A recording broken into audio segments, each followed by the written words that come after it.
Assalamualaikum warahmatullahi wabarakatuh. Alhamdulillahi rabbil alamin. Wassalatu wassalamu ala ashrafil anbiya'i wal mursalin wa ala alihi wa ashabihi ajma'in wa tabi'ina lahum bi ihsanin ila yaumiddin. Amma ba'du. Fa usi nafsi wa iyyakum ayyuhal muslimun bitaqwallahi azza wa jalla fa innahu qad fazal muttaqun. Faqala rabbukum azza min qailin alima ya ayyuhalladzina amanu taqullaha haqqa tuqatih wa la tamutunna illa wa antum muslimun.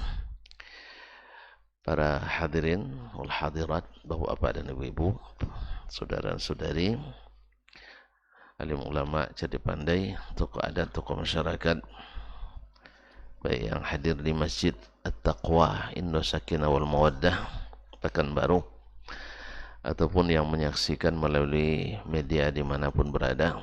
Alhamdulillah, bersyukur kita pagi ini Allah masih mencurahkan rahmat dan karunia-Nya kepada kita, yang pada hari ini di tempat ini kita kembali diizinkannya mengukir prestasi untuk menambah catatan amal kita, yang mudah-mudahan membuat kita bahagia di akhirat nanti. Harapan kita kepadanya sangat besar. Mudah-mudahan Allah berikan pahala dan imbalan yang besar. Oleh itu mari kita bersyukur, supaya syukur itu bila diterima melahirkan nikmat-nikmat yang baru yang sentiasa membuat kita bersyukur kepadanya.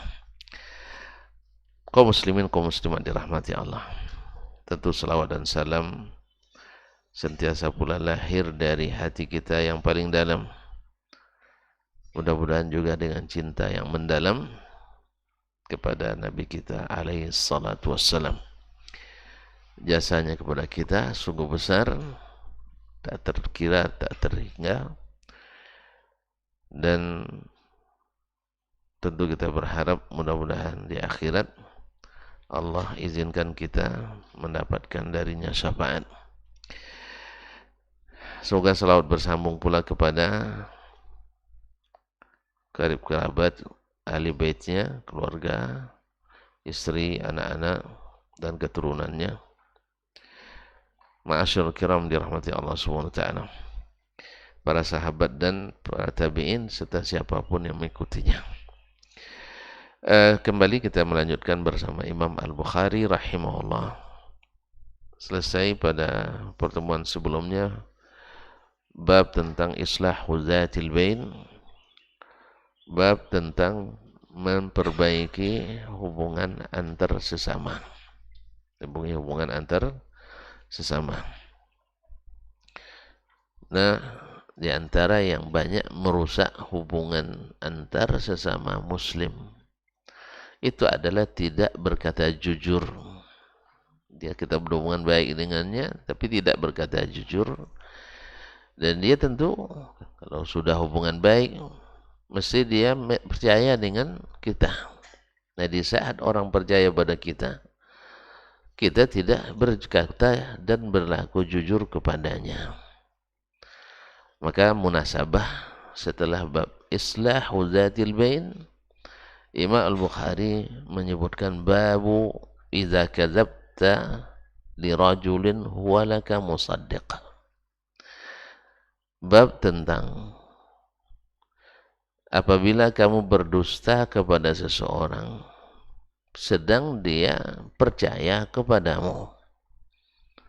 Jadi kita berkata dusta kepadanya di saat dia percaya kepada kita. Jadi kan orang yakin pada kita, orang percaya pada kita, lalu kita berdusta kepadanya. Ini ibaratnya ditipu atau didustai oleh orang yang jauh, sakit memang, tapi didustai oleh orang yang dekat itu lebih menyakitkan. Sebab biasanya seperti kata pepatah bahwasanya panah dari orang yang dekat, jarang yang tidak tepat sasaran. Karena dia tahu di mana titik-titik kelemahan. Oleh sebab itu ketika dia berdusta kepada kita, itu sungguh menyakitkan. Nah, ini tidak termasuk adab yang baik, bahkan adab yang tercela sekali. Sehingga dimasukkan oleh Imam Al-Bukhari mimbabi atau dalam kitabnya Al-Adab Al-Mufrad. Qala rahimahullah ta'ala haddatsana Haywah ibn Shuraih, telah menceritakan kepada kami Haywah ibn Shuraih Al-Hadrami.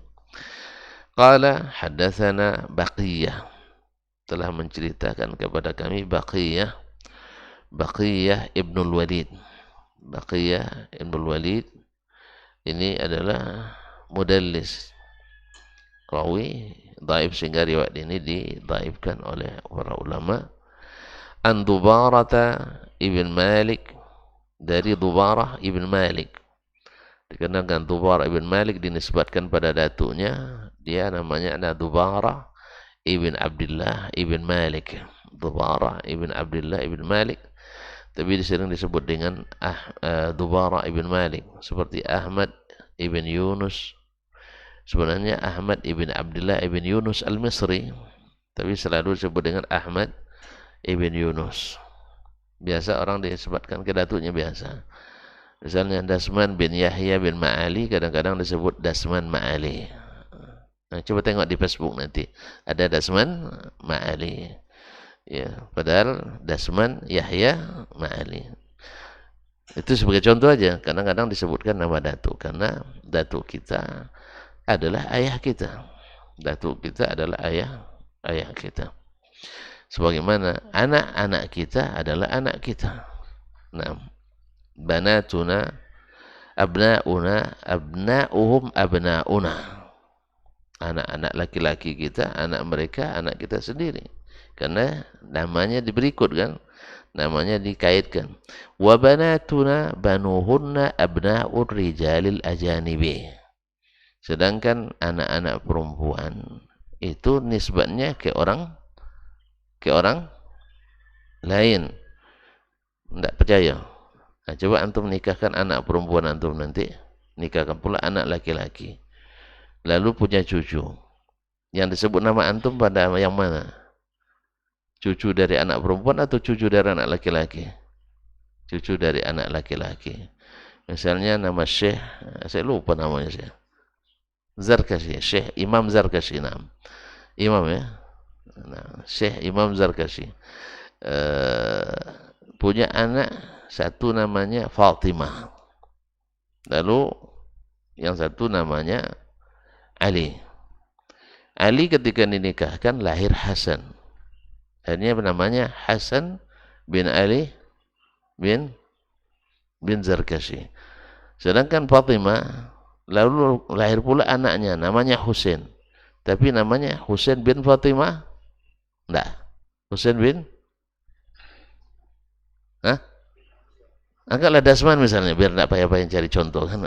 Husain bin Dasman bin Yahya bin Ma'ali, tidak ada tersebut nama Imam Zarkashi. Itulah makna perkataan orang Arab itu, abnauna abnauhum auladuhum. Udah lupa lagi saya jadinya. Nah, wa banatuna banuhunna abnaur rijalil ajanibi. Yani anak laki-laki kita adalah anak kita, tapi anak perempuan kita, anak-anak mereka adalah anak orang lain. Maksudnya dinisbatkan, dinamanya, dinasabnya nama orang lain. Ini akan kentara sekali nanti kalau antum nikah dengan atau saudara-saudara kita, halak kita. Ya, halak kita. Kalau ibunya misalnya, ada Siregar di sini.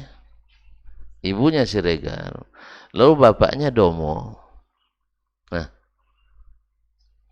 tidak ada, hilang Siregarnya kan? Hilang regarnya. Nah, tapi kalau sempat bapaknya Siregar, ibunya Domo, Siregar dapat, Domo dapat. Nah, jadi oleh sebab itu laki-laki halal kita boleh nikah sama orang Ojo, nasabnya dapat dua-duanya. Tapi kalau sobat perempuannya orang Ojo, perempuannya Siregar, laki-lakinya salah lagi. Perempuannya misalnya Siregar, lalu suaminya Domo misalnya, anaknya tidak dapat nasab dalam aturan kita sekarang itu. Dalam aturan marga ya, aturan kesukuan. Allah musta'an. Tapi kalau secara agama tetap dapat nasab ke ayahnya. Kaum muslimin, kaum muslimat dirahmati Allah SWT. Jadi maksudnya Dubarah ibn Malik al-Hadrami, namanya Dubarah ibn Abdullah ibn Malik al-Hadrami. An abihi, dari bapaknya itu Abdullah ibn Malik al-Hadrami. An derajatnya makbul, an Abdurrahman ibn Jubair ibn Nufair, dari Abdurrahman ibn Jubair ibn Nufair juga al-Hadrami. Anna abahu, bahwa bapaknya Jubair ibn Nufair al-Hadrami menceritakan anna Sufyan ibn Usaid al-Hadrami, bahwa Sufyan ibn Usaid al-Hadrami haddathahu, menceritakan kepadanya, annahu sami'an nabiyya sallallahu alaihi wasallam, bahwa Nabi sallallahu alaihi wasallam bersabda, kaburat khiyanatan an tuhadditha akhaka hadithan huwa laka musaddiq wa anta lahu kadhib.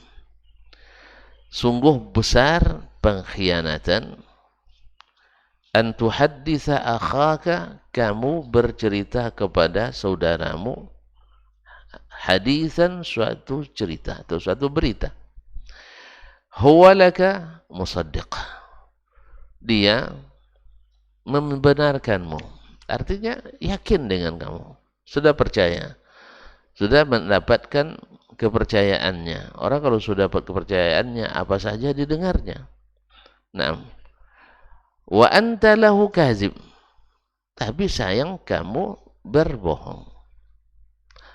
Ini pengkhianatan besar kaum muslimin dan muslimat, karena dari situ akan terjadi hal-hal yang negatif yang besar.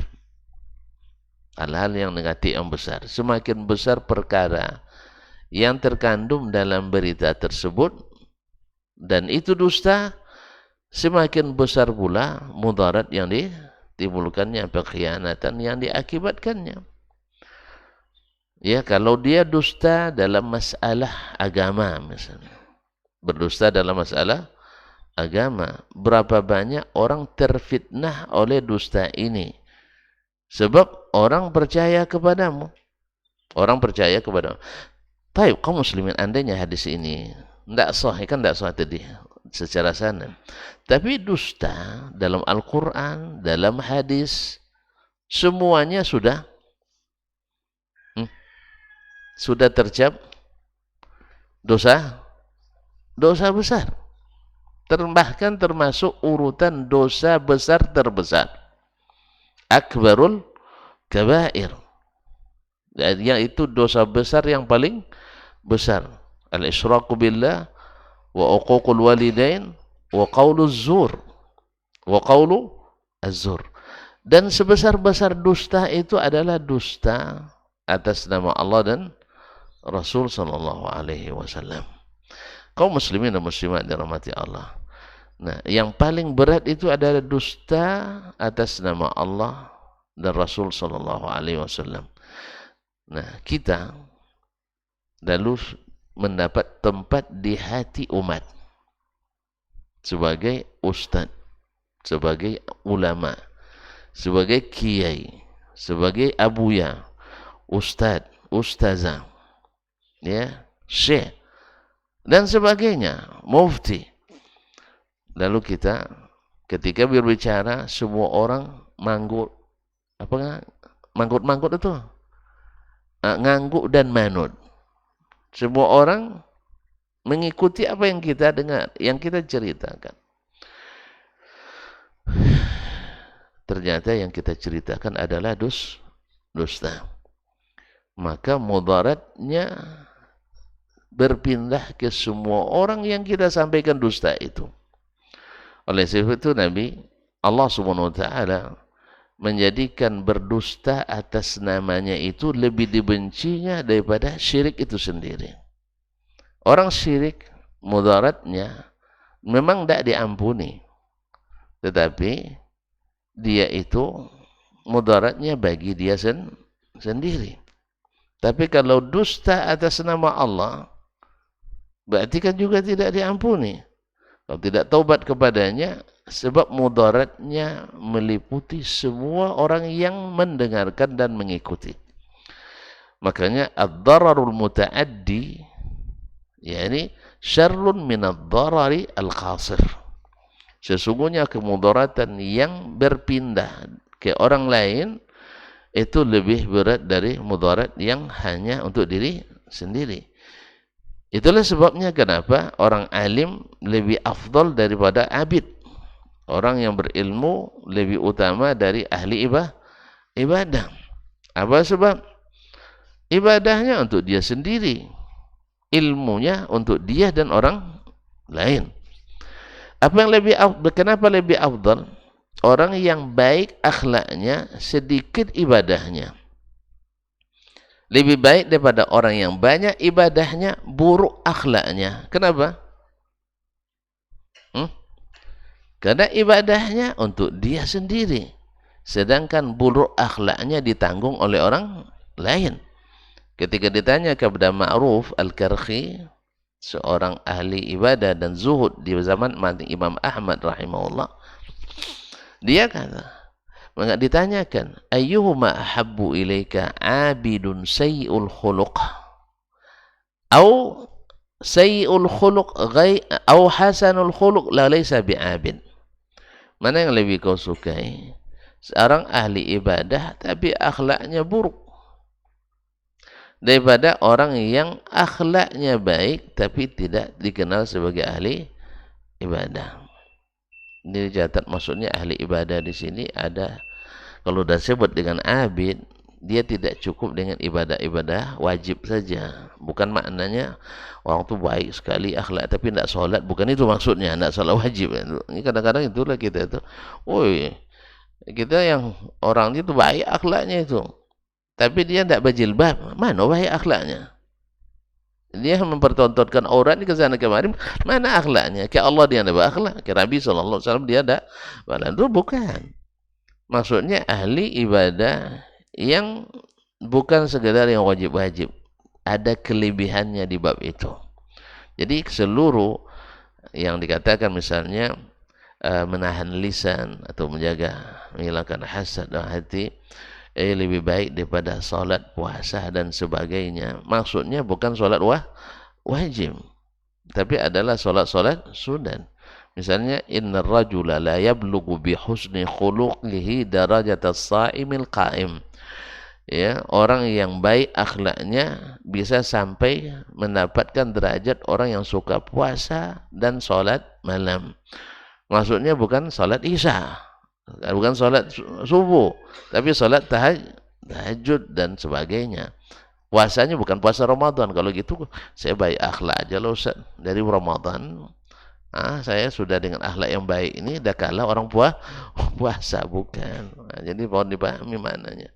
Nah, ditanya badannya mana yang lebih baik akhlak. Orang yang baik akhlak ibadahnya tidak terkenal daripada orang yang terkenal ibadahnya akhlaknya buruk. Katanya saya lebih suka yang baik akhlaknya walaupun bukan ahli ibadah. Apa sebab? Dia ibadahnya dia yang nikmati, buruk akhlaknya saya yang tersakiti, ya kan? Saya yang menanggung. Kita kalau dengan orang buruk akhlak ini, kaum muslimin khususnya dusta ini, nanti kan saya sebutkan contoh tapi tidak sebutkan apa namanya, di antara modelnya akibat daripada dusta yang dipelihara. Ini kan dusta yang dipelihara ini, orang yang dekat dengan kita pun tidak jujur kita kepadanya, kan dusta yang dipelihara ini. Kaum muslimin dan muslimat dirahmati Allah. Jadi orang yang baik akhlaknya itu, walaupun kurang ibadahnya dia yang tanggung, tapi baik akhlaknya saya yang nikmati. Antum mau suka menanggung daripada menikmati? Nih, Hah? Berapa banyak kita iya, berapa banyak kita menanggung hasil kerja buruk orang lain akibat dusta kepada kita. Kita yang menanggungnya. So, antum pernah merasakan? Apa yang kau rasakan, kurasakan juga. Orang yang makan, kita yang bayar. Tapi jangan salah paham ya, enggak. Kalau mentraktir kan sudah rela itu. Ini enggak, maksudnya kalau bahasa kampungnya orang makan cuwada, awak yang kena getahnya. Awak enggak makan tapi kena getah. Ya selesai dia makan, salaman berkita. Dia makan cuwada ada konyang lah. Awak yang menanggung getahnya. Paham tuh istilah itu? Dia yang makan, awak yang berutang. Dia yang makan, kita yang berutang. Akibat apa? Akhlak ini. Awak ada percaya, tapi dia tidak jujur. Jelas ya? Betul, masalah dunia lebih ringan. Ini masalah agama. Ini di tertib yang pertama. Berdusta atas nama Allah. Ya, itu dah masuk dosa besar yang terbesar. Dosa besar yang terbesar. Jelas kaum muslimin dan muslimat yang rahmati Allah. Nah, ketika orang dapat posisi di bidang agama ini, orang percaya kepada antum, ya, lalu antum dengan mudah berkata bohong kepadanya dalam beragama ini. Tidak kata Allah, antum katakan iya. Iya kata Allah, antum katakan tidak. Ini namanya tidak berkata jujur kepada orang-orang yang percaya kepada kita. Ini sebesar-besar khianat. Nah, makanya orang-orang seperti ini di akhirat saling berlepas diri. Yang diikuti akan berlepas diri. Wa iz tabarra alladhina tubi'u minal ladzina taba'u. Ketika orang-orang diikuti berlepas diri dari yang mengikuti. Kenapa berlepas diri? Ternyata dia tidak jujur. Ia tanggung sendiri. Tapi apakah bisa melepaskan diri? Tidak. Sebab ini orang menuntun. Arinal lazaini adallana minal jinni wal ins naj'alhuma tahta aqdamina liyakuna minal asfalin. Bawa jin dan manusia yang dulu menyesatkan kami itu, biar kami pijak-pijak supaya dia menjadi orang yang terhina. Coba ya kan. Yang lain doakan lagi, beri dia balasan berlipat, 2 kali lipat. Kata Allah, semuanya dapat dosa berlipat. Oleh itu kaum muslimin dan muslimat dirahmati Allah. Oleh sebab itu para ulama as-salaf sangat mewanti-wanti dan sangat berhati-hati jangan sampai berkata dusta atas nama Allah dan Nabi sallallahu alaihi wasallam. Kaum muslimin dan kaum muslimat dirahmati Allah. Sebab apa? Sebab kata Nabi sallallahu alaihi wasallam, al-kazibu alayya laysa kal-kazibi ala ahad. Berdusta atas namaku tidak seperti berdusta atas nama orang lain siapapun. Apa sebab? Karena berdusta dengan atas nama Nabi adalah membuat syariat. Karena kalau dikatakan ini dari Nabi sallallahu alaihi wasallam, berarti ada syariat baru. Nah, Ustaz, ini hadis tidak sahih nih, Ustaz. Hadis tidak sahih. Hadis ini dengan lafaz ini tidak sahih, tapi hadis tentang dusta dalam beragama banyak yang sahih. Jelas? Makanya ini hadis secara maknanya sahih di riwayat yang lain, bahwa berbohong itu adalah pengkhianatan besar. Berbohong itu adalah pengkhianatan besar. Dan besar pula pengkhianatan dan bohong itu ketika berbicara, ya, yang merendahkan Allah dan Rasul sallallahu alaihi wasallam. Ya, itu menyampaikan hadis-hadis bohong yang banyak ditulis atau disebutkan dalam kitab-kitab orang yang memang sukanya berbohong. Misalnya, ya, orang berbohong atas nama Allah dan Rasul sallallahu alaihi wasallam sampai-sampai mereka mengatakan bahwa imam-imam kami, kalau sudah cerita imam, orang apa biasanya? Orang Syiah. Imam yang 12 itu didatangi oleh malaikat akbar wa a'zam min Jibril. Masya Allah. Ya, didatangi oleh malaikat yang lebih besar, lebih agung dari Jibril alaihissalam. Gimana itu? Hah? Kalau memakai cara mereka berpikir, berarti Ali bin Abi Thalib lebih besar daripada Nabi kita Muhammad sallallahu alaihi wasallam. Akhirnya dari situ pula lahir keyakinan mereka. Wa inna li a'immatina maqaman la yablughuhu nabiyyun mursal wala malakun muqarrab. Sesungguhnya imam-imam kami memiliki maqam yang tak tercapai oleh malaikat yang dekat dan tidak pula oleh rasul yang diutus. Ya, coba lihat pengkhianatannya luar biasa, kesesatannya tak ketulungan kata orang. Apa sebab? Dari sini rentetan dusta akan lahir dusta-dusta yang lain. Kaum muslimin dan muslimah dirahmati Allah. Akhirnya mereka berkeyakinan bahwa para imam itu lebih hebat daripada Rasul sendiri. Oleh sebab itu, kalau antum bawa hadis sahih dari Nabi Muhammad SAW, Sahih Bukhari, mereka akan tak terima. Apa sebab? Imamnya lebih hebat dari Nabi Muhammad SAW. Itu yang disebutkan oleh Imam mereka yang halik, yaitu Al-Khumaini dalam kitabnya Al-Hukumat Al-Islamiyah. Nasallallahu as-salamata wal afiyah minal dhalal wal riwayah. Kaum muslimin, ada orang juga berdusta ya untuk membela mazhab dan pendapatnya. Ya, kalau yang namanya dusta kaum muslimin, pendusta itu memang ahli. Namanya ahli dusta. Al-Quran bisa dijadikan cara oleh orang lain untuk berdusta. Al-Quran. Tidak percaya tuh? Tidak percaya? Tidak percaya? Kalau tidak percaya, saya sebutkan contoh banyak. Tapi kalau percaya, cukup di segitu aja. Tidak percaya? Masya Allah. Nah, terpaksa saya buat contoh. Berkata orang Syiah lagi. Allah kan berfirman, kuntum khaira ummatin ukhrijat linnas. Kamu menjadi umat terbaik yang diutus kepada manusia. Apa mereka baca?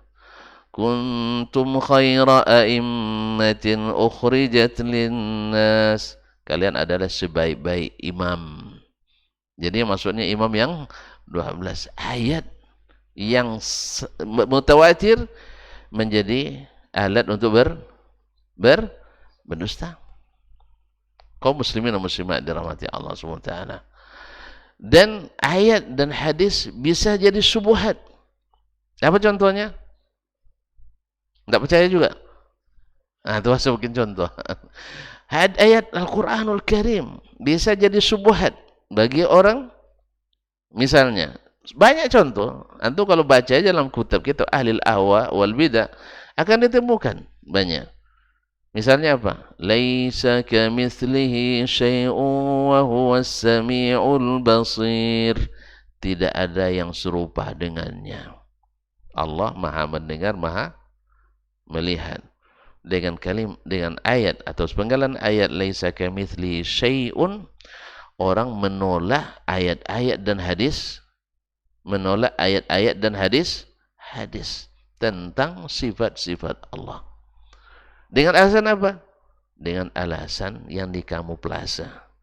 Ya, Allah mawjudun bila makan. Ditulis pula di stiker, saya tengok tuh ya, di mobil gitu. Allah mawjudun bila makan. Allah ada tanpa tempat. Dari kaedah akal ini akhirnya berbuat nakal kepada nakal. Ya, berbuat nakal pada nakal semuanya harus tunduk pada ini. Sehingga ketika Allah berfirman dalam banyak tempat, 7 tempat dalam Al-Quran atau 6, Ar-Rahmanu ala arsy istawa, tidak mungkin. Sebab kalau di atas aras mengambil tempat. Jelas? Akhirnya ayat yang muhkamat menjadi ayat yang mutasyabihat akibat syubhat tadi. Kaum muslimin dan muslimat dirahmati Allah. Padahal menurut ahlu sunnah, ya, yang mengimani sunnah, ya, bukan ahlu sunnah yang membelakangi sunnah, yang menerapkan dan mengimani sunnah, antara ayat ini dengan ayat-ayat sifat tidak bercanggah, tidak bertentang, tidak bertembung, tidak berlawanan. Sebab apa? Laisa kamitslihi. Dhamir di sini, hi di sini kembali kepada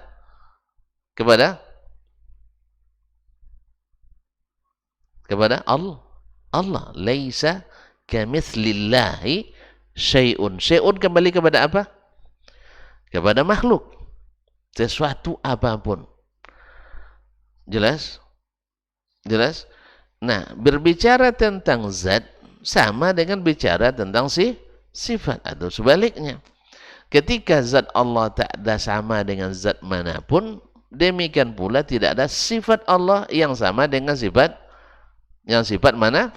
manapun. Maka kita katakan ketika bicara tentang istiwa, ya, istiwa laisa kamitsli istiwaihi istiwaun. Tidak ada istiwa yang sama dengan istiwanya Allah Tabaraka wa Ta'ala. Sesuai antara ayat ini dengan ayat istiwa. Ketika Allah berkata misalnya kepada iblis, lima la tasjudu lima khalaqtu biyadayya, kenapa kamu tidak mau sujud kepada apa yang Adam yang aku ciptakan yang kedua tanganku. Nah, kalau kedua tangan berarti punya jisim. Kan itu ya. Kenapa mesti punya jisim? Karena mereka membandingkan Allah dengan makhluk. Ya, buatlah istilah-istilah jisim, al-jauhar, al-arad, al-jisim, al-arad, wal-jauhar. Maka dijadikanlah al-jarihah, al-jawarih yang sebelumnya tak dikenali oleh istilah-istilah para as-salaf. Mereka buat, lalu diukurlah Allah dengan makhluk tadi. Setiap yang bertangan mesti berjisim. Berarti mentasbihkan Allah dulu. Padahal ayat tadi dipasangkan laisa kamitsli yadihi yadun. Tidak ada tangan manapun yang sama dengan tangan Allah Tabaraka wa Ta'ala. Sebagaimana kan ayat kan wa huwas samiul basir.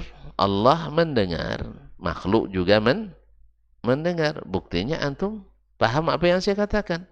Apakah mendengar Allah sama dengan mendengar kita? Ya tidak. Laisa kamitsli sam'ihi sam'un. Tidak ada pendengaran yang sama dengan pendengarannya. Kemudian Allah berilmu, kita juga berilmu. Sama ilmunya? Ya tidak. Berarti tidak mesti sama. Maka kita katakan laisa kamitsli ilmihi ilmun, tidak ada ilmu yang. Nah, dengan demikian selesai semua masalah. Daripada bertentangan lebih baik damai. Ini bertahan juga harus bertentangan katanya. Apa sebab ulama yang bilang Rasul bilang tidak bertentangan, antum bilang ulama bilang bertentangan. Mana yang lebih alim? Ulama kita pada Rasulullah SAW. Rasulullah memang tidak ulama dia. Rasul tidak ulama dia. Hah? Dia a'lamul ulama'nya. Harus mulai kembali kepadanya. Oh, tidak, bahasa Nabi itu bahasa Arabnya beda dengan ulama. Oh, antum ngado-ngado. Bahasa Arab yang digunakan oleh ulama, bahasa Arab itu juga yang digunakan oleh Nabi SAW. Tapi Nabi lebih hebat bahasa Arabnya daripada ulama manapun. Seperti kata Imam kita Asy-Syafi'i rahimahullah, tak satu pun alim bil lughah, bil lisanil Arab. Tak satu pun orang yang alim, yang ulama dalam bidang bahasa Arab, yuhitu bi jami'i lisanil Arab, yang menguasai seluruh bahasa Arab kecuali Nabi kita Muhammad sallallahu alaihi wasallam. Oleh sebab itu Nabi lebih fasih, maka keterangan Nabi lebih sah. Tidak mungkin kita pertentangankan antara bahasa ulama dengan bahasa Nabi alaihi salatu wassalam. Jelas ya? Oleh sebab itu maka ini termasuk syubhat yang asalnya dari ayat. Ayat tidak salah, yang salah orang yang memahaminya. Ini air jernih, ini selalu saya buat air ya. Air itu jernih. Al-Quran, hadis itu jernih. Jernih sekali. Lalu kita masukkan ke 2 gelas. 1 gelasnya bersih, suci, mensucikan. Nah, bersih, bening gelasnya. Yang 1 bekas jus 2 pekan yang lalu. Nah, kira-kira masuk ke dalam gelas bersih, hasilnya air bersih. Masuk ke gelas bekas, airnya menjadi air bekas. Air mustakmal. Air yang sudah terkontaminasi. Makanya bersihkan akal kita, bersihkan hati kita dari segala syubhat yang diada-adakan itu. Termasuk syubhat Allah mawjudun bila, maka ini dihapus. Sebab dia yang merusak ayat-ayat dan hadis. Jelas ya? Ya, istilah-istilah apa lagi Allah wujud bila makan, apa lagi? Ayat-ayat sifat adalah ayat mutasyabihat. Ini siapa yang bilang? Tidak ada yang mengatakan mutasyabihat ayat-ayat sifat. Asalnya adalah ayat-ayat muhkamat. Tetapi karena tadi dijadikan ayat mutasyabihat. Oleh itu kaum muslimin dan muslimat, kalau sudah hapus syubhat ini, kembali bejana kita bersih, maka akan lahirlah akidah-akidah yang bersih. Kaum muslimin dan muslimat dirahmati Allah. Akibat ini, akibat daripada melakukan sesuatu, meyakini sesuatu tidak berdasarkan dalil, tetapi dalil, tidak sedikit pula orang berdusta kepada pengikut-pengikutnya. Ya, seperti orang berdusta kepada pengikut-pengikutnya demi membelah mazhabnya. Ini sudah terjadi dulu. Tuan-tuan kalau belajar ilmu wada' al-hadis, akan terlihat di antara sebab-sebab wada' itu adalah fanatisme golongan. Fanatisme partai nggak ada waktu itu. Apa namanya, fanatisme ormas. Ormas juga belum ada waktu itu. Sekarang aja ada. Fanatisme ras, fanatisme, bahkan sampai fanatisme jualan sayur. Yang suka tonggak yang paling utama buat hadis palsu. Yang grup kacang panjang, luar pula hadis tentang kacang panjang. Dulu mazhab. Nah, orang yang ketika terjadi perselisihan dahsyat dulu antara imam mazhab Syafi'i dengan mazhab Hanafi, masing-masing buat hadis palsu untuk menjatuhkan imam. Coba bayangkan, yang dijatuhkan bukan pengikutnya, imamnya. Ya, sebab kalau dahannya, pohonnya jatuh, ranting tak ada lagi berdiri. Itu maksudnya. Kalau imamnya yang ditembak, mati, selesailah sudah. Makanya dalam peperangan yang paling dicari siapa? Panglimanya. Sebab kalau panglima dah gugur, pasukan akan mudah hancur. Oleh sebab itu maka panglima dijaga betul. Kaum muslimin dan muslimat dirahmati Allah SWT. Maka dia tembak panglimanya.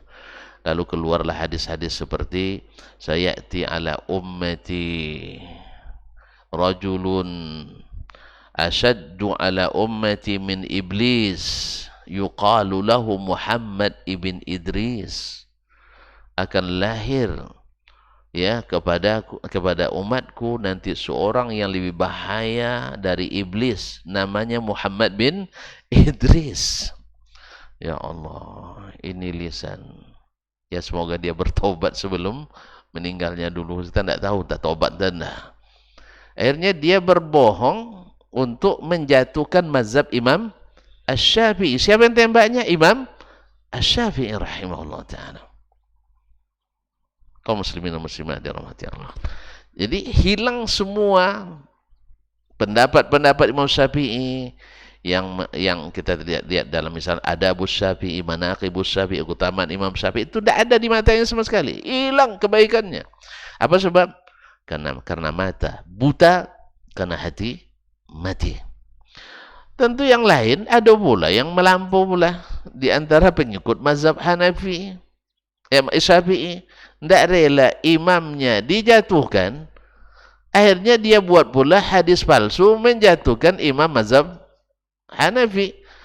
Oh, tidak kalah juga redaksinya mirip-mirip.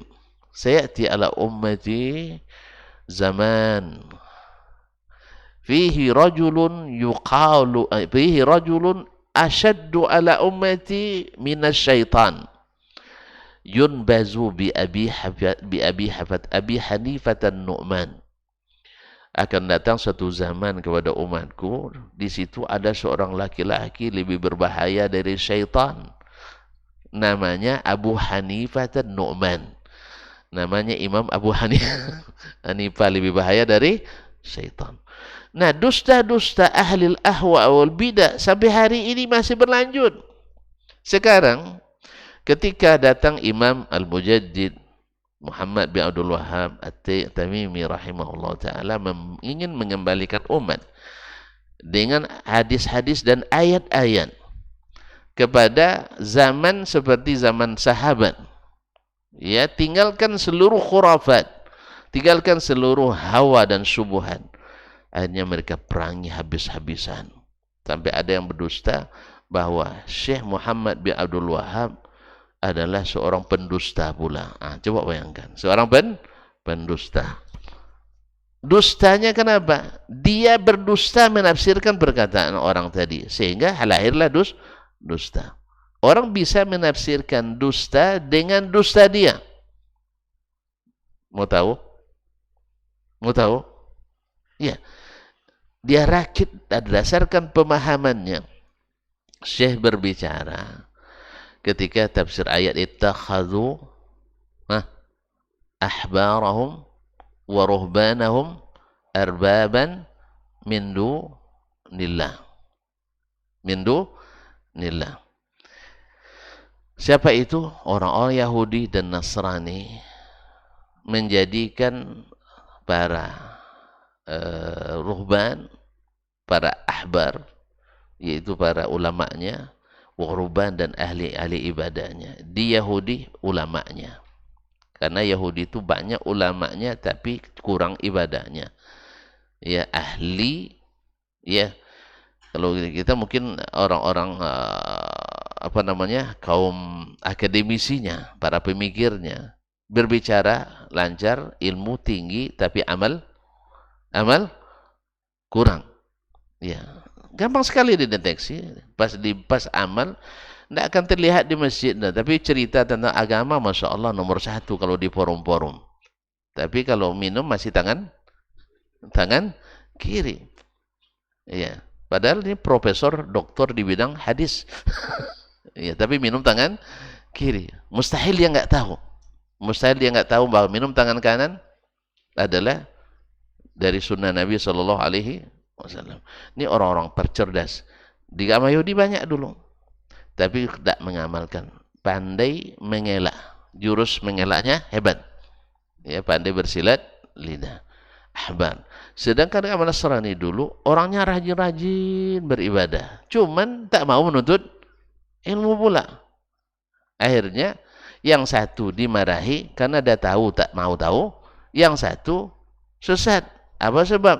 Karena tetap jalan walaupun tak tahu tetap jalan walaupun tak tahu alamat, tanpa ilmu. Akhirnya satu. Kamu tahu sudah dilanggar juga. Memangnya kan pandai dia jawab gitu. Memangnya wajib ya? Kamu di gimana sih? Kamu kamu berdagang nak beruntung atau tidak? Tentu tidak beruntung. Wajib dapat untung. Kau dapat untung wajib apa enggak? Ya enggak juga sebenarnya. Tapi antum ketika enggak beruntung, gimana rasanya? Kecewa. Ya kan? Kecewa. Maka coba kejar untung itu. Jadi kaum muslimin dan muslimat. Jadi Syekh sedang membicarakan masalah orang-orang yang dengan ilmunya yang tinggi merubah-rubah hukum Allah Subhanahu wa ta'ala.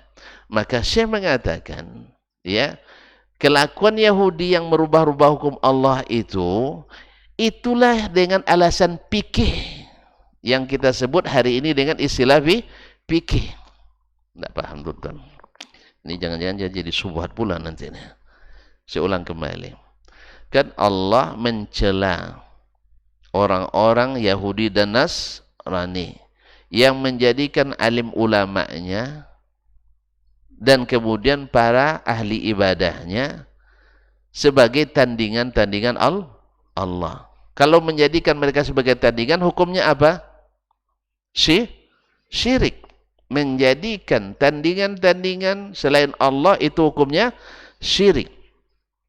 Kenapa itu berlaku? Datang Adi ibn Hatim. Seperti saya ceritakan dari awal kronologisnya. Adi ibn Hatim At-Ta'i. Dulu beragama Nasrani. Lalu masuk Islam. Lalu dia menyampaikan ke Nabi semacam keberatan dengan ayat itu. Sebab kami tak pernah menjadikan para rahib itu, para ahli ibadah itu, dan para ulama kami itu sebagai Tuhan sembahan. Paham tak? Ya. Padahal Al-Quran nyebut arbaban, jamak Rabb. Rabb itu artinya kan Tuhan. Tuhan dan Tuhan tandingan selain Allah. Kami tak pernah menyembah mereka. Lalu Nabi tafsirkan. Alaisu iza stahallul haram astahlaltumu. Bukankah para ulama kalian itu ketika menghalalkan yang haram, kalian ikut? Kalian ikut? Ya Allah ya Rabbi. Haramkan. Salah. Halalkan. Ketika mereka menghalalkan yang haram, kalian ikut enggak? Ikuti enggak? Bukan antum, orang tadi. Nah, ikuti betul. Wa idza ahallul harama istahlaltumu. Kalau mereka menghalalkan yang haram, kalian ikut? Ikut pula menghalalkannya. Jadi masalah halal kata Allah, kata ulama haram, kalian ikuti yang haram. Kata Allah halal, lalu ulama bilang haram, kalian ikuti yang perkataan alim. Paham tak? Paham tak? Kata Allah dia di atas, kata ulama Allah bilang di mana-mana. Ikut mana kalian? Hah? Allah dan Rasul bilang Allah di atas. Tapi ini salah. Saya takut nanti diambil lagi sebagai bahan untuk fitnah ini. Ya. Allah bilang musik, Nabi bilang musik haram, sah? Betul enggak? Carilah hadisnya.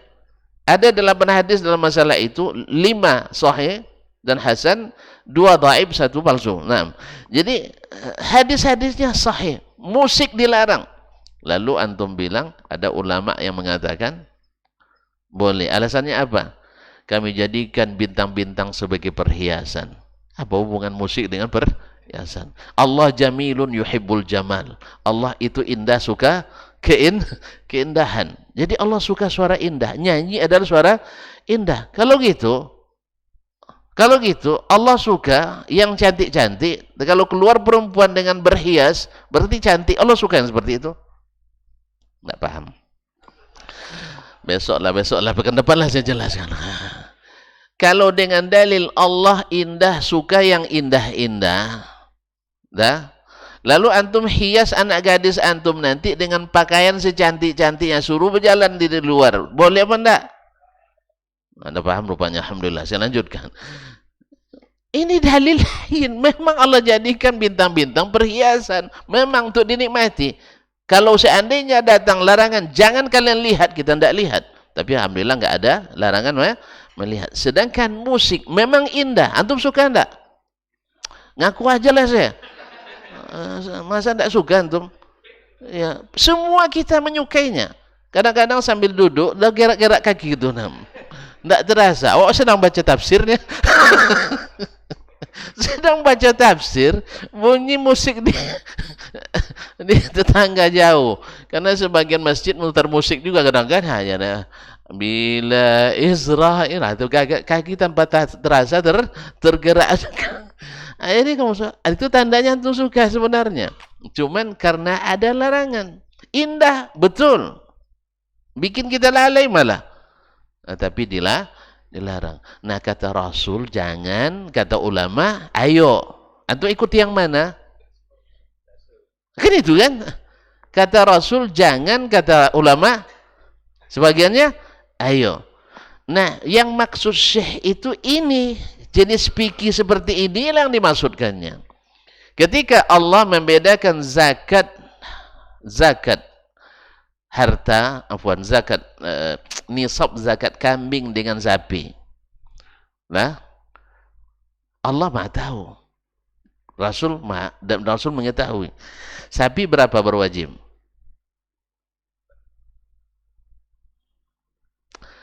Nggak tahu, nggak ada ulama sini. Sapi baru wajib 30 ekor, kambing 40 ekor. Nah, ini Nabi tahu nggak dulu harga kambing 1 dinar? Harga sapi beda lagi. Tahu nggak Nabi? Tahu.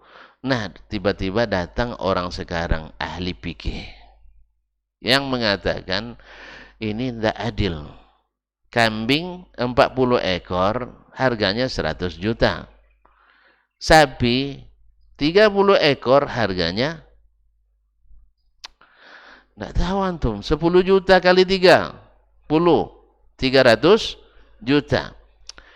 Ini sampai 300 juta baru wajib. Ini sudah 100 juta sudah wajib. Oleh sebab itu, kita sekarang karena kita lebih banyak ngitung duit, maka kita jadikan nisabnya harga, bukan lagi hitungan nyawanya atau badannya.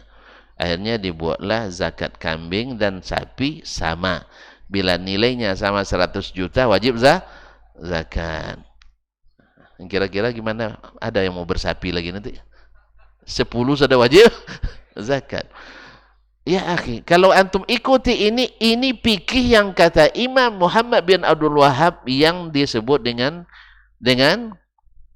haramnya itu. Dan yang mentaati orang-orang fikih seperti ini, inilah fuqaha syayatin itu, setan-setan itu. Paham? Datanglah seorang yang didengar mempelintir masalah ini, menjadikannya sebagai bahan bahwa dia berdusta atas nama Allah dan Rasul sallallahu alaihi wasallam. Saya tidak bisa detail sekarang, nanti akan ada saya detailkan insyaallah taala. Ya. Dijadikanlah bahwa Syekh Muhammad bin Abdul Wahab satu tidak mau menghormati fuqaha mazhab. Padahal dia bicara konteksnya apa tadi? Konteksnya apa tadi? Yaitu orang-orang yang dengan alasan fikih merubah-rubah hukum Allah, merubah-rubah hukum Rasulullah.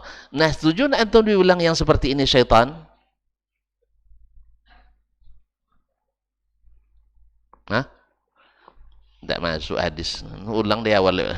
Saya ulang. Qala al-Imam al-Bukhari rahimahullah. Tidak masuk hadis nampaknya. Kan dari awal saya sudah bilang, sesatnya Yahudi karena taat pada ahli-ahli ilmunya, ulama-ulamanya.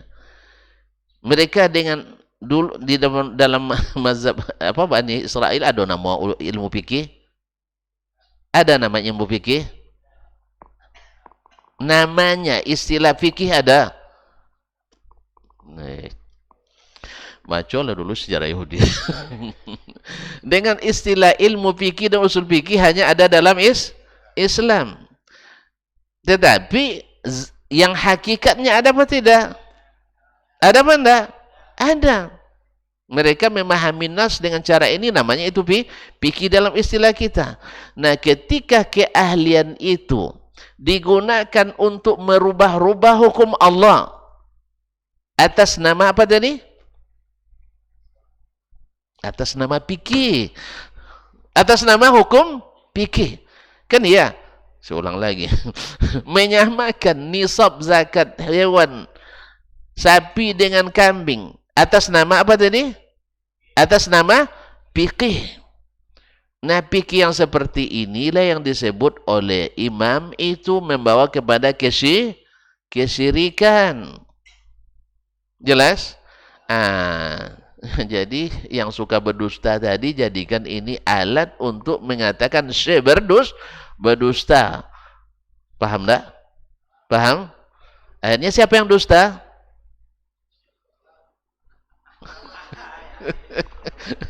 Siapa yang dusta?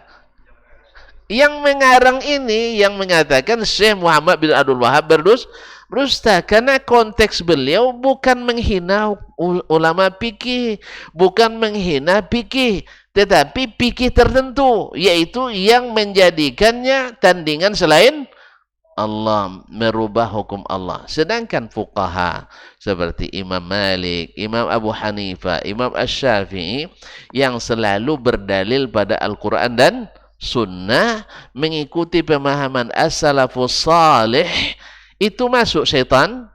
Enggak. Bukan ini yang dimaksud oleh Syekh. Nah, tapi kawan dapat alat dia untuk menjadi alat penetrasi, infiltrasi, bahasa apa pula ini saya, ya, untuk melegalkan apa yang ada dalam dirinya, untuk menjatuhkan Syekh Muhammad bin Abdul Wahab, bahwa tidak tanggung-tanggung dia bilang, ngapain kalian mengikuti Muhammad bin Abdul Wahab itu, sudah pakai Muhammad bin Abdul Wahab ini pendusta, disebut sebagai capan dusta. Ternyata yang dusta di sini siapa? Yang menuduh berdusta. Ya, apa sebab? Dia memplesetkan apa yang dimaksud oleh Syekh dengan apa yang niat buruk yang ada dalam dirinya. Makanya kalau orang yang suka lisannya berdusta, apapun bisa dijadikan alat untuk berdusta. Lalu dikatakan tidak ada dia dipuji oleh ulama-ulama Hanabilah dalam kitab-kitab Tabaqatul Hanabilah. Kaum muslimin dan muslimat yang dirahmati Allah, ya, kitab-kitab Tabaqatul Hanabilah itu dikarang sebelum Syekh lahir pada umumnya. Tentu masuk pula. Hah? Masuk enggak? Enggak kan masuk. Kan Tabaqatul Hanabilah itu ditulis oleh, misalnya oleh Ibnu Abdul Hadi, Ibnu Jauzi, kemudian zelnya oleh Ibnu Abdul Hadi dan sebagainya. Itu rata-rata ditulis sebelum Syekh Muhammad bin Abdul Wahab lahir. Antum cari di situ tak akan ketemu. Tapi mendengar si pendusta ini mengatakan itu, orang tentu manggut-manggut, kan yang pasih menyebutkan nama-nama kitab. Antum ketika dia sebut Tabaqatul Hanabilah, oh iya juga ya, enggak ada kan. Antum kan enggak baca bukunya. Kan enggak? Ya kan? Mungkin beliau lebih pasih menyebutnya daripada antum sendiri. Akhirnya terbaca, oh iya, ilmiah sekali. Ya antum periksa dalam kitab yang saya belum lahir ditulisnya, takkan ketemulah namanya. Nah, tapi kalau sempat sudah lahir, tersebut namanya. Saya aja tersebut dalam kitab yang ditulis abad ke-6. Tuan-tuan kan tidak tahu. Nanti kalau tidak tahu, bilang nggak ada. Ada nama saya dalam kitab. Iya ada. Iya, cari nanti dalam kitab Al-Ihata bi Akhbari Gernata. Juz 2 halaman 382. Cari ya. Namanya Abu Bakar bin Dasman. Ya. Awak terlambat pula tahu setelah anak dikasih nama Abdurrahman, Abdul Aziz, Uzama.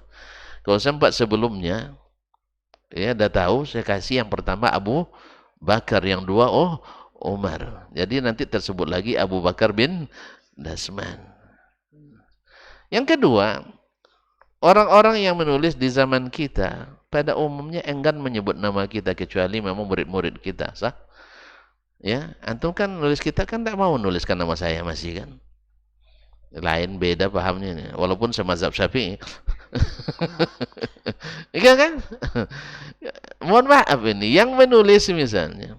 Tapi kalau antum nak mencari penulis yang menulis setelah beliau, jangankan mazhab Hambali, penulis Syafi'i pun, mazhab Syafi'i seperti Al-Yafi Al-Yamani, itu menulis tentang beliau. Dengan pujian yang Masya Allah, Az-Zirikli dalam Al-A'lam menulis tentang beliau. Nanti saya sebutkan di sini atau tidak mau mendengarkan. Ini masalah ini anak coming soon, insyaallah. Tunggu mainnya. Jadi kaum muslimin, ini tentang dusta kepada orang yang orang percaya pada kita. Ini para pengikut akan ngekor semua. Oh ternyata Syekh Muhammad bin Abdul Wahhab itu pendusta. Ternyata yang berdusta adalah yang menuruh berdusta. Syekh tidak pernah mengatakan ilmu fikih itu syirik kecuali dengan konteks ini. Jelas?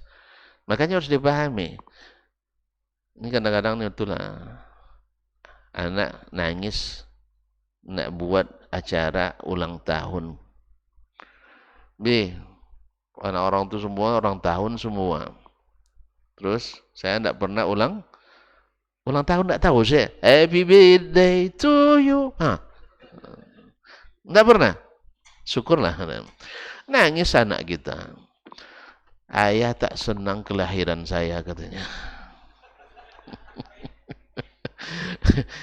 Tafsir benar apa salah ini? Tafsir keliru gitu. Jadi kadang-kadang itu yang digunakan untuk alat penetrasi tadi, alat untuk infiltrasi tadi. Jadi orang diisi dengan sesuatu yang meledak-ledak gitu. Siapa yang tidak merayakan kelahiran anaknya berarti tidak gembira dengan lahir anaknya. Nah, sampai nanti siapa yang tidak merayakan Maulid Nabi berarti tidak gembira dengan kelahiran Nabi. Mana dalih? Antara perayaan dengan suka tidak suka lahiran anak itu masalah lain, berbeda. Antum udah punya anak, nyesal anak lahir, terus tanda antum tidak nyesal, bikin acara maulid anaknya. Itu bisa? Enggak lah, beda, dua masalah yang berbeda. Ya, saya tidak melakukannya karena dia bukan tradisi saya. Bukan tradisi orang Melayu pun, dan bukan juga tradisi umat Islam. Kalau tidak percaya, coba tengok. Ayah abang dulu ada apa? Happy berdua. Tidak ada. Tidak ada kita. Berarti bukan budaya kita. Datang melalui budaya orang Belanda dulu masuk ke sini. Budaya Portugal, budaya Inggris. Kemudian budaya televisi yang masuk ke kita. Nah, siapa yang melakukannya? Melakukan pelanggaran sebenarnya terhadap agama dan budayanya.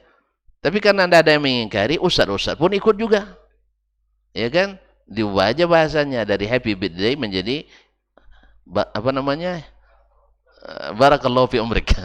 Barakallahu fi umrik. Akhirnya ikut-ikutan semua. Kalau sudah ikut-ikutan semua tadilah. Jadi ikhwan, akhwat yang dirahmati Allah SWT, ini termasuk dusta yang dipelihara. Terlalu dibuat-buat sehingga orang percaya, menimbulkan fitnah. Padahal dengan jelas dan tegas dari perkataan beliau, ya, dari kitab-kitabnya, dari pendapat-pendapatnya, menghormati, mengutip seluruh ulama mazhab, dan juga masalah dia faqih atau tidak faqih. Yang jelas dia lebih pandai bahasa Arab daripada yang mengatakan itu. Dia lebih pandai, lebih paham, duluan hafal Quran dari yang mengatakan itu. Ya, dan kitab-kitabnya lebih banyak daripada yang mengatakan itu, dan isinya ada Al-Quran dan Sunnah Nabi dan perkataan para ulama fuqaha. Nah, oleh sebab itu yang membaca tentu paham, yang beragama tentu paham. Yang sayangnya yang mengekor akhirnya menjadi fanatis, akhirnya memfitnah ke sana ke sini. Dari perkataan itu lahir fitnah-fitnah berkelanjutan. Semoga Allah memaafkan. Didoakan dapat hidayah, malah marah pula. Didoakan dapat hidayah, marah. Ada memang orang, ya, ada memang orang kalau kita doakan semoga antum dapat hidayah, marah dia. Antum memangnya saya kira orang sesat katanya. Nah, kalau gitu tidak usah didoakan. Tidak usah kalau dia marah didoakan dapat hidayah, berarti dia tidak merasa sesat. Karena memang tak pernah satu pun orang sesat sengaja untuk sesat. Tidak ada, Ustaz.